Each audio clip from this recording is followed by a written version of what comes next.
Nous sommes le mardi 28 octobre 2014.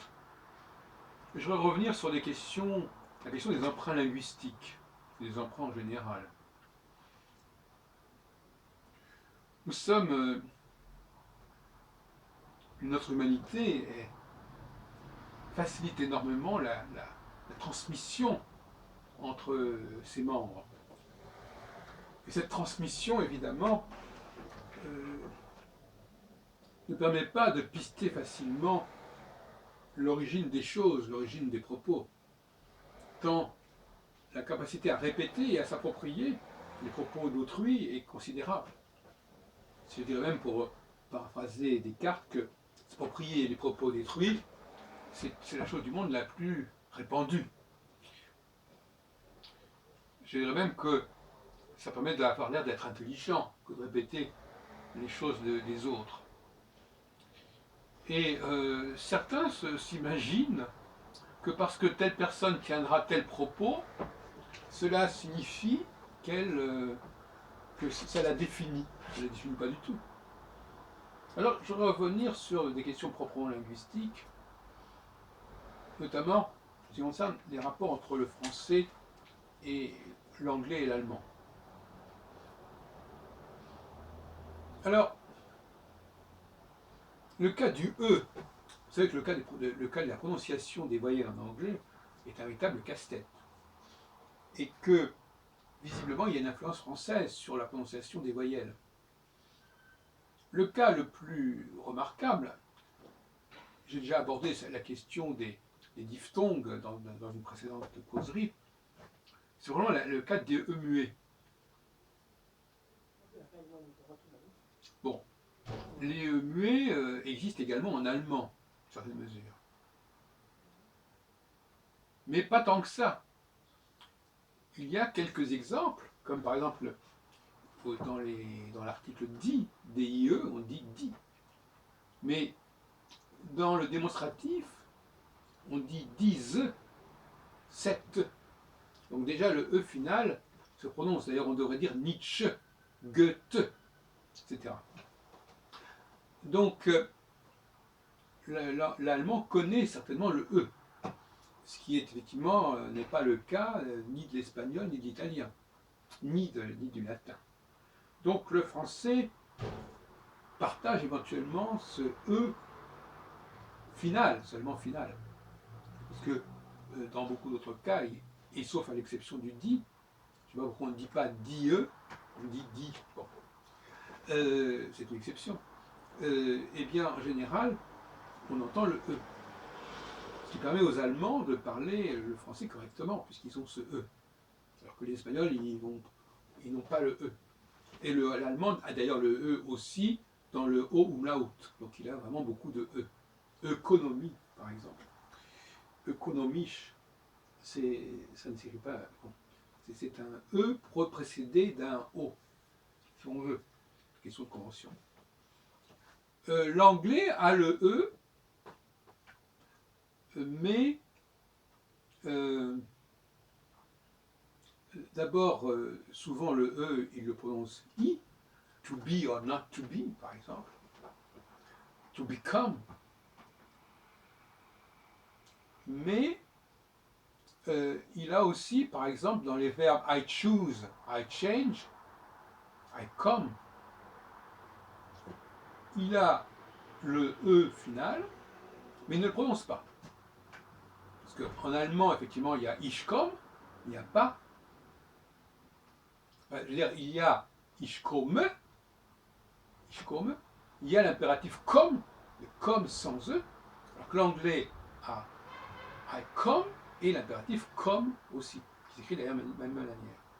Donc, l'anglais a emprunté, il me semble, au français, le fait de ne pas prononcer le E en fin de mot. En fin de mot, il ne prononce pas le E. À mon avis, il le doit au français, comme il le doit à beaucoup de choses. C'est-à-dire qu'en fin de compte, les emprunts linguistiques de l'anglais au français ne sont pas uniquement d'ordre terminologique. le français a appris aussi, en quelque sorte, entre guillemets, aux Anglais à prononcer son propre langage, son propre vocabulaire. C'est-à-dire que l'anglais ne va pas prononcer ses propres mots dans sa langue germanique, comme le ferait l'allemand, il le fera à la française. Il parlera son propre anglais à la française. Nous en avons déjà donné de nombreux cas par le passé.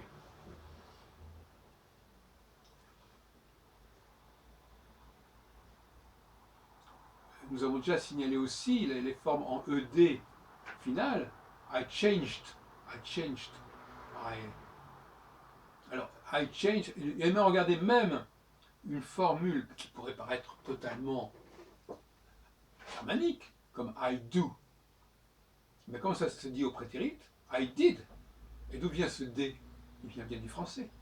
Donc même pour un auxiliaire aussi banal que le do, il y a une influence française pour marquer le prétérit.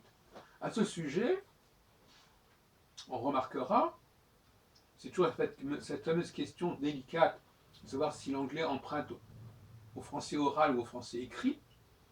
Dans bien des cas, on est dans l'oralité. Parce que là, par exemple, pourquoi l'anglais prononce-t-il I changed? Alors que ça, c'est la forme passée du français. C'est pas la forme imparfaite. Parce que j'ai changé et je changé E-A-I-S, ça s'entend de la même manière.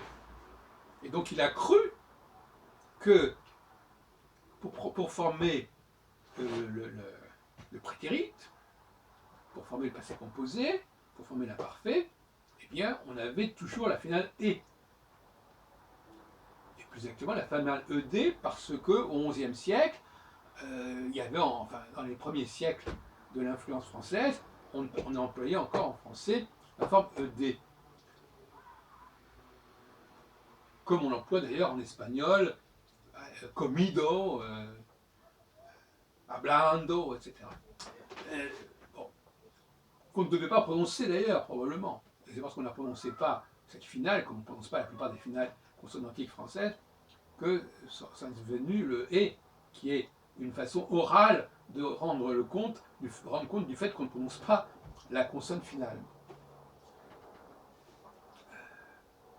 On a là une influence du français qui a dénaturé aussi non seulement l'organisation sémantique, morphosémantique des mots anglais, mais qui a dénaturé aussi sa morphophonologie, c'est-à-dire sa façon de prononcer les mots de son propre fond, non français en l'occurrence.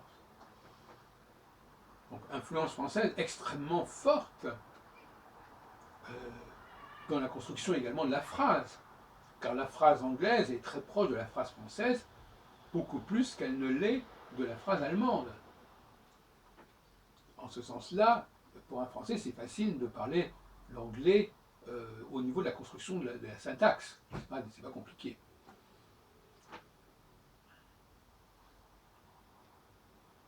Donc, en ce qui concerne l'allemand, comme je l'ai dit tout à l'heure, il est possible que le français ait été, dans sa façon de traiter le E qui n'est pas du tout latine, il est possible qu'il ait lui-même emprunté quelque part au fond germanique.